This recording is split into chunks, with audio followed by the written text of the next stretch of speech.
Hello friends, welcome to கஸ்தூரி இல்லம். இன்றைக்கி சூப்பரான ஒரு பொட்டேட்டோ ஃப்ரை பார்க்கலாம்.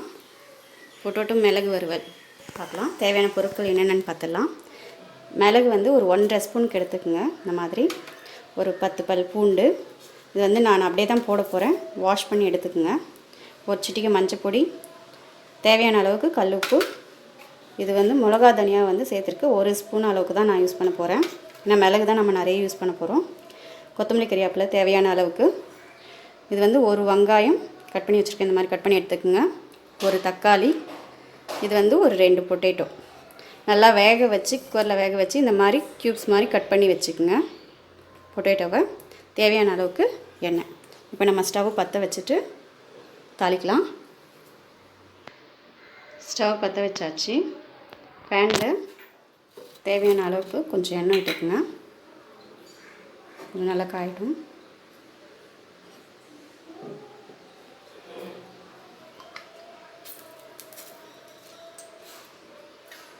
ஒரு 2 ஸ்பூன் அளவுக்கு எண்ணெய் விட்டுக்குங்க.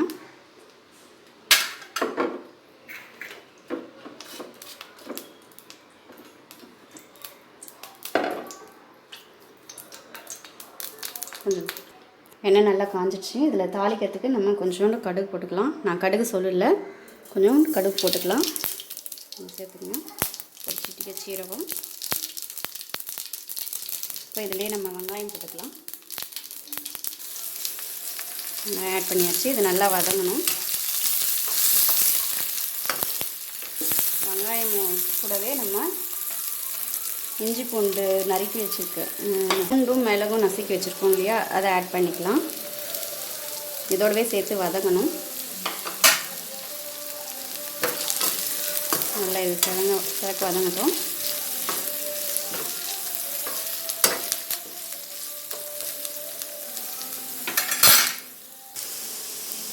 வெங்காயமும் பூண்டும் நல்லா வதங்கியாச்சு. இந்த ஸ்டேஜில் நம்ம தக்காளியும் சேர்த்துக்கலாம். இதையும் நல்லா வதக்கிக்குங்க.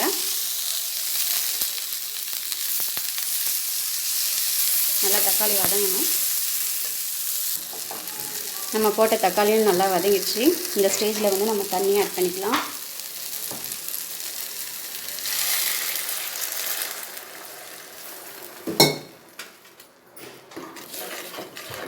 இது வந்து நல்லா கொதிக்கணும். இதிலே வந்து 1 ஸ்பூன் மிளகாய் பொடி மிக்ஸ் பண்ணிக்கலாம். 1/4 சிட்டிகை மஞ்சள் பொடி. மசாலா எல்லாம் இப்போவே ஆட் பண்ணிடலாம். நல்லா இது கொதித்து வரணும். இன்னும் கொண்டு தண்ணி விட்டுக்கலாம்.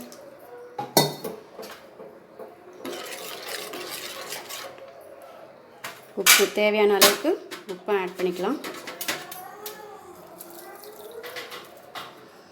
இது நல்லா கொதிக்கிட்டோம். இப்போ எல்லாம் நல்லா கொதிக்குது. இந்த ஸ்டேஜில் வந்து நம்ம உருளைக்கிழங்கு ஆட் பண்ணிக்கலாம்.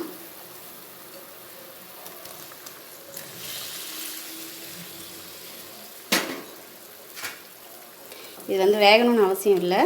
இந்த தண்ணி ட்ரை ஆகிற வரைக்கும் இருந்தால் போதும்.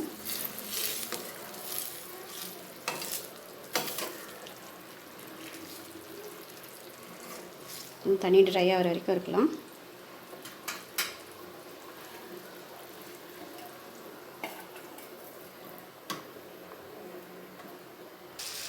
இப்போ பார்த்திங்கன்னா தண்ணி நல்லா ட்ரை ஆகிடுச்சு. இந்த ஸ்டேஜில் நம்ம இறக்கிடலாம். அவ்வளோதான். கொத்தமல்லி கறிவேப்பிலை போட்டு நம்ம இறக்க வேண்டியதான். ஸ்டவ் ஆஃப் பண்ணிடலாம்.